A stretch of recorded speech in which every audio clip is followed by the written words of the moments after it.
ดว่าด่านต้องเปิดภายใน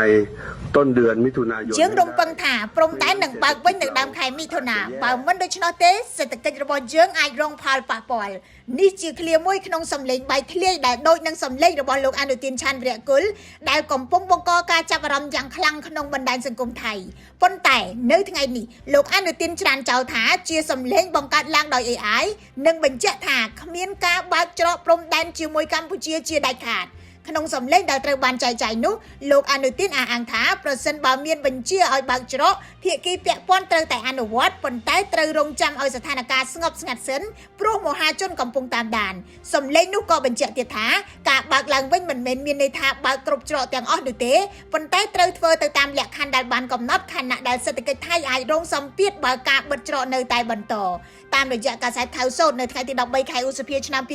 2026លោកអនុទាននិយាយថាសម្លេងនេះជា AI យ៉ាងច្បាស់ណាស់លោកថាលោកមិនដែលនិយាយដូច្នោះទេហើយក៏មិនអាចនិយាយបានល្អបែបនេះដែរសម្លេងបែកធ្លាយនេះកើតឡើងក្នុងពេលដែលបញ្ហាព្រំដែនកម្ពុជាថៃនៅតែជារឿងរសើបខ្លាំងទាំងផ្នែកសន្តិសុខសេដ្ឋកិច្ចនិងអារម្មណ៍ជាតិនិយមជាពិសេសវាអាចទាញទម្លាក់ប្រជាប្រិយភាពរបស់លោកអនុទានដែលមួយផ្នែកធំបានជាប់ឆ្នោតដោយសារតែបញ្ហានេះដោយដែល Reuters បានចុះផ្សាយបើទោះបីជាការបិទច្រកព្រំដែនបានជះឥទ្ធិពលអាក្រក់ដល់ពលរដ្ឋនិងពាណិជ្ជកម្មតាមជីដែនក៏ដោយនៅក្នុងបរិយាកាសនយោបាយថៃការបើកព្រំដែនឡើងវិញអាចក្លាយទៅជាបញ្ហាធំហើយក្រមជាតិនិយមថៃអាចអង្រួនកៅអីរបស់នាយករដ្ឋមន្ត្រីអនុទានបានច្រកព្រំដែនកម្ពុជាថៃត្រូវបានបិទតាំងពីពាក់កណ្ដាលឆ្នាំ2025ម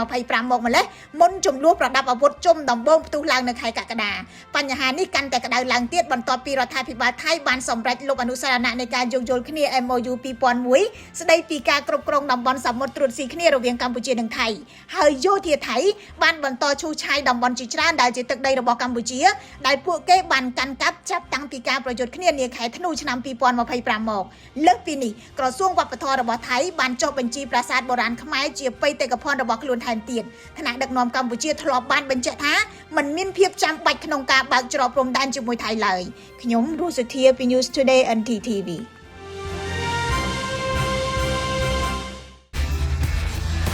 Whatever you need to do,